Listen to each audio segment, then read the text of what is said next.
I'm going to take a couple minutes and run through what I do in preparing a song using the Uke Geeks song editor. My goal is I want a song that'll fit on a single sheet of paper. When you first open it, the odds are there'll already be a sample song shown in there. If you don't see anything, don't worry about it. We're going to be replacing it anyway. Start by clicking the edit button, and I'm going to paste in the song I already have and click update.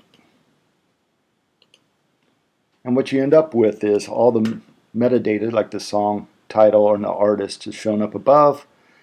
You have these master reference chord diagrams going down along the left, and then you have the chord names themselves above the lyrics on the right.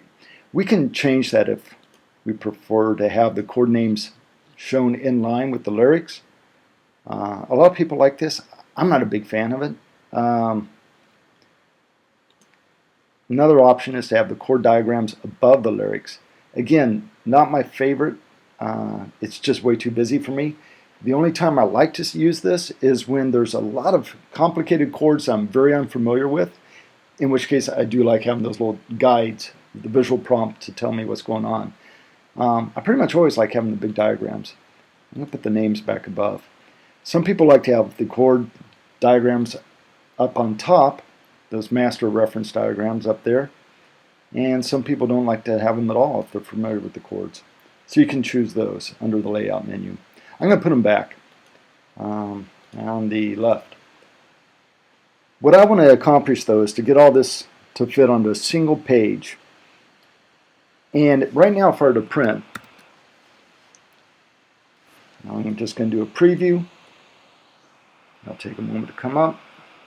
And what you'll see is this is going to fit on 3, almost 4 pages. To get it to fit on a single page, obviously I can zoom out.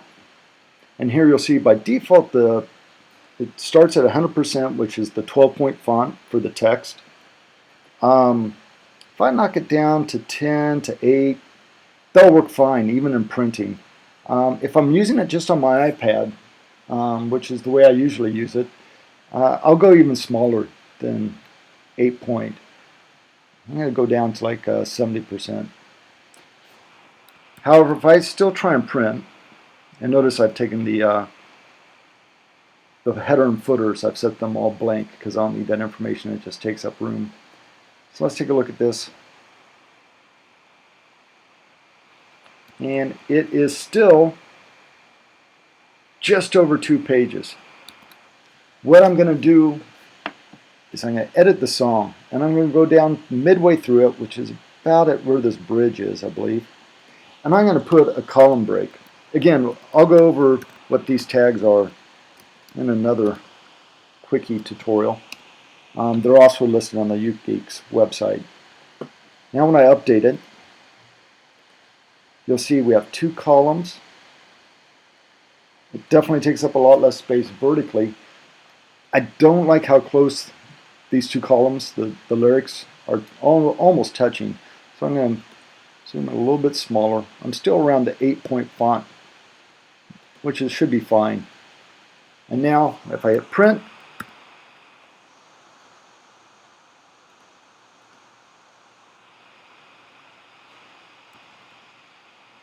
you see it fits on, just have this footer information there. I don't care about that, so I'm going to print it one more time, this time for real. I'm only going to print from page 1 to 1. I don't care about that little disclaimer that was showing there.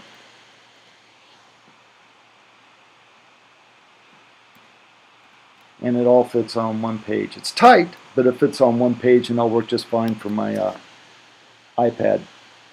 Alright, I hope this was useful for you, and we'll go over in future videos over some of the syntax and some of the other features in the editor. Thanks a lot, and good luck.